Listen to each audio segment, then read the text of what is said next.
ఇవాళ రోజున స్టూడెంట్స్ వచ్చేసరికి కాలేజెస్లో జాయిన్ అయ్యేటప్పుడు సో ఈ మార్కులు వేసే విధానం, ఎగ్జామ్స్ కండక్ట్ చేసే విధానం, సో వీటన్నిటితో పాటు ల్యాబ్ ఎక్విప్మెంట్, ఇక మిగతా ఇక ఫెసిలిటీస్ ఉన్నాయా లేవా, హాస్టల్ ఫెసిలిటీ ఉన్నాయి, ఇవన్నీ చూసుకొని జాయిన్ అవుతా ఉన్నారు. వీటితో పాటు ఇక కాలేజీ పరిస్థితి ఏంటి, అక్రిడేషన్ ఎలా ఉంది, అఫిలియేటెడా, అటానమస్సా, న్యాక్ ఉందా, ఎన్బిఏ ఉందా, సో ఇలా చూస్తున్నారు. డీమ్డ్ టు బి యూనివర్సిటీయా, ఇదంతా చూసుకొని 4 డబ్బులు ఎక్కువ పోయినా ప్లేస్మెంట్స్ కూడా ఉన్నాయా లేవా, సో ఈ ప్లేస్మెంట్స్ ఇవన్నీ ఉన్నాయని చెప్తారు ఎవరైనా. అయితే వీటికి ప్రూఫ్స్ కింద వీళ్ళు ఈ అక్రిడేషన్స్ చూపిస్తూ ఉంటారు. న్యాక్ ఉంది మాకు, ఎన్బిఏ ఉంది, మాది ఈ స్టేటస్, మాది ఆ స్టేటస్ అని చెప్పేసి చెప్తా ఉంటారు. సో జనరల్గా అది లేకుండా ఎవరు కూడా స్టూడెంట్స్ జాయిన్ అవ్వట్లేదు.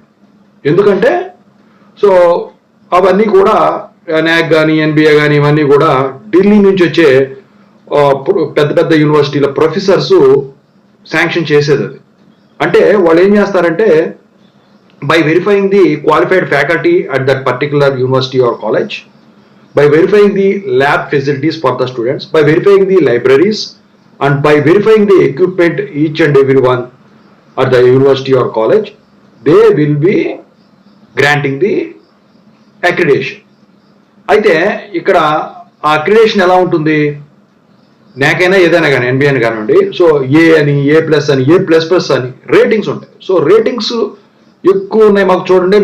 అయితే ఇవాళ రోజున ఏంటంటే ప్రతిదానికి న్యాక్ ఉంటుంది కాబట్టి సో ఆ కాలేజీకి కూడా ఉంది కదని స్టూడెంట్స్ అడిగితే మా దాన్ని చూడండి ఏ ప్లస్ ప్లస్ ఉంది, రేటింగ్స్ ఉంటాయని చెప్పేసి వాళ్ళకి విడమర్చి చెప్తా ఉన్నారు. అంటే వాటి గురించి స్టూడెంట్స్కి కానీ పేరెంట్స్ అయితే చదువుకోని వాళ్ళు అనుకోండి అసలు ఏమీ తెలియదు.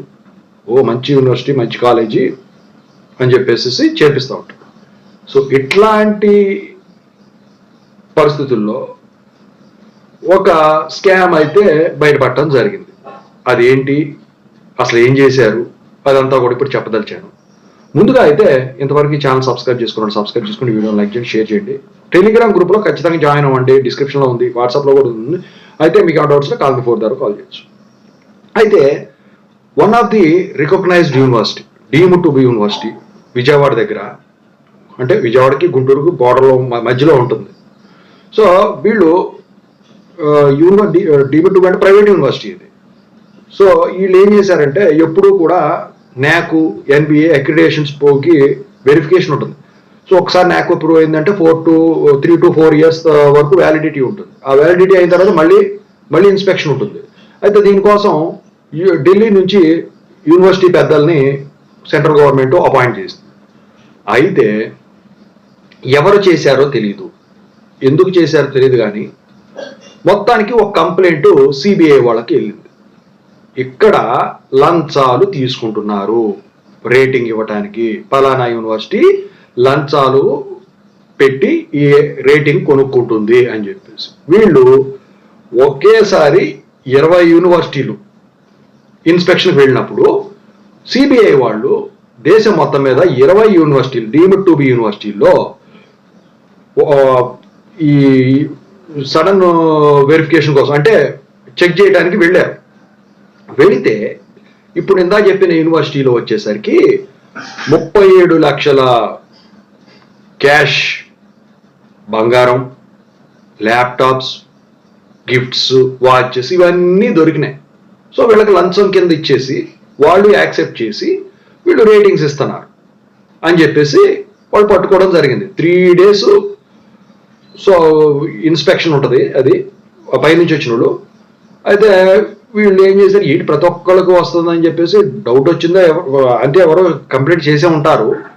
అయితే ఇక సోదాలు చేస్తే ఈవినింగ్ అన్ని దొరికిపోయాయి. చివరికి ఏం చేశారు, అందుట్లో ఉన్న డైరెక్టర్లు ఎవరైతే ఉంటారో వాళ్ళ మీద కేసు నమోదైంది. కొంతమంది 10 మంది వరకు అరెస్ట్ చేశారు. ఆ పేర్లు ఇక అన్నీ వచ్చేసరికి డైరెక్టర్లు అంటే డిఫరెంట్ డైరెక్టర్లు ఉంటారు. హైదరాబాద్లో అదే యూనివర్సిటీ డైరెక్టర్ని, ఇక్కడ విజయవాడలో ఉన్న అదే డైరెక్టర్, మెయిన్ డైరెక్టర్కి వచ్చేసరికి నోటీసులు జారీ చేయడం జరిగింది, ఆయన అరెస్ట్ చేయలేదు. సో ఇదంతా జరిగిందనమాట. ఇప్పుడు సిబిఐ చేతికి వెళ్ళిందంటే ఇక కేసు మరి తీవ్రస్థాయిలోనే ఉంటుంది. సో మొత్తానికైతే రేటింగ్స్ ఇలా కొనుక్కుంటున్నారు. సర్టిఫికేట్ రేటింగ్ అనేది ఏంటి? సర్టిఫికెట్ అన్నట్టే. మా దాంట్లో అది రేటింగ్, ఆ రేటింగ్ని బట్టి ఇప్పుడు A++ ఉందనుకోండి, మా దాంట్లో అన్ని కాలేజీల కన్నా అన్ని యూనివర్సిటీల కన్నా అత్యున్నతమైన ల్యాబొరేటరీ ఎక్విప్మెంట్ ఉంది. స్టూడెంట్స్కి మంచి ఫెసిలిటీస్ ఇస్తున్నాం. ఇక వచ్చేసరికి అట్మాస్ఫియర్ కూడా బాగుంటుంది. ఇదంతా కూడా సర్టిఫై చేసి మాకు ఈ రేటింగ్ ఇచ్చారు పలానా వాళ్ళు అని చెప్పేసి ఇచ్చినట్టు అనమాట. సో దాన్ని బేస్ చేసుకునే స్టూడెంట్స్ జాయిన్ అవుతారు. ప్లేస్మెంట్స్ కన్నా కూడా వాళ్ళ రోజున నాలెడ్జ్ కోసమే ఎక్కువ పాకులాడుతున్నారు. సో ఇతర దేశాల నుంచి కూడా వచ్చి జాయిన్ అయ్యే వాళ్ళు ఉంటారు ప్రైవేట్ యూనివర్సిటీస్ అంటే. సో అయితే ఓవరాల్గా అయితే ఇదంతా జరిగింది, ఇది పెద్ద స్కామ్ అని చెప్పేసి పైన మోడీ గారి దా పోయింది అది.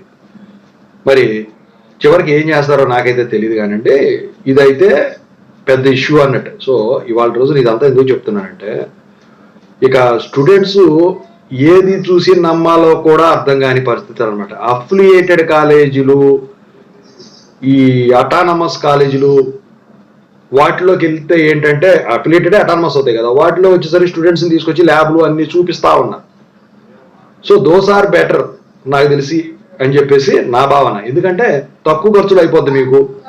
ఎవరికైనా అక్కడ అంత పెద్ద దాంట్లో 30 లక్షలు 15 లక్షలు 20 లక్షలు ఎంత పెట్టేదానికి అని చెప్పేసి అనుకోకుండా ఇవాళ రోజున స్టూడెంట్స్ మధ్యతరగతి వాళ్ళు ఎలా ఆలోచిస్తున్నారంటే, సో మా వాడిని అందుట్లో చదివిస్తే ఖచ్చితంగా క్యాంపస్ ప్లేస్మెంట్ వస్తుంది, మంచి మంచి ఫ్యాకల్టీ ఉంటారు, డబ్బులు పోతే పోయినాయి అని చెప్పేసి ఎకరాలు అమ్ముకొని మరీ జాయిన్ చేపిస్తున్నారు. కానీ సో నేను చెప్పొచ్చేది ఒకటేనండి సలహా, మీ స్టూడెంట్స్ మీ తమ్ముళ్ళైనా మీ పిల్లలైనా ఎవరైనా కానివ్వండి, ఎవరైనా ఉంటే చదువు వాళ్ళ రోజున ఖర్చు తక్కువతో అవ చేసుకోండి. ఎందుకంటే క్లాస్ వర్క్ అనేది ఎలాగూ నడవకుండా వాళ్ళ రోజున కాలేజీలు లేవు, అన్నీ వెరిఫై చేసుకోండి. చేసుకున్న తర్వాత తక్కువ ఖర్చులో జాయిన్ అయిన తర్వాత, ఎందుకంటే చదివే టైంలో ల్యాబ్స్ కానీ రియల్ టైం ఎక్స్పీరియన్స్ అనేది ఎవరొకరు చూపించడండి. అసలు బయటికి వెళ్ళిన తర్వాత ఇన్స్టిట్యూట్లో కూడా చూపారు. సో చదువు అయిపోయిన తర్వాత ఆ డబ్బు పెట్టాలనుకున్నది ఏదైతే ఉంటుందో అది బయట కోర్సులు నేర్చుకునే దానికన్నా జాబుల దగ్గర పెట్టుకోవడం మంచిది. ఓకేనా? అప్పుడు వీడు సెటిల్ అయిపోతారు. మీ జూనియర్స్ కైనా అదే చెప్పండి, మీరే ఏదైనా ఫాలో అవ్వండి. దూరపు కొండ నువ్వు అని చెప్పేసి ఒక సామెత ఉంది. ఓకేనా? సో ఇవాళ రోజున ఇంకోటి ఏంటంటే, డబ్బుంటే కొండ మీద కోతినే నింపొచ్చు అంటారు కదా, అలా ఉంది వాళ్ళ రోజున. సో ప్రతిదానికి అక్రిడేషన్, ప్రతిదానికి స్టేటస్లు, ప్రతిదానికి ఇచ్చుకుంటా పోతే సరే. అటానమస్ స్టేటస్ అంటే ఇప్పుడు జంబ్లింగ్ సెంటర్ చాలా దూరం వెళ్తున్నారు, సెల్ఫ్ సెంటర్ కింద అవుతుంది, యూనివర్సిటీకి కూడా బర్డెన్ తగ్గుద్దని ఇచ్చుకుంటారు అనుకోవచ్చు. అది పెద్దగా దానివల్ల ఎఫెక్ట్ ఏమి ఉండదు. కానీ అక్రిడేషన్ కూడా అలా ఇస్తే ఇంకా నీకు లోపల ఎక్విప్మెంట్ ఏముందని అసలు ఎలా తెలుస్తుంది? సో ఇది ఇవాళ రోజున ఎక్కడ చూసినా కూడా చర్చ అనమాట. మరి మీరు ఎంతమంది దీన్ని సపోర్ట్ చేస్తారు, దీన్ని ఎంతమంది సపోర్ట్ చేయరు? సో చాలా మంది అడగొచ్చు కింద, యూనివర్సిటీ పేరెంట్స్ సార్ అని చెప్పేసి. నేను చెప్పను, అది మీకు తెలిసే ఉంటుంది ఈ పాటికే. ఇదండి. Thank you so much.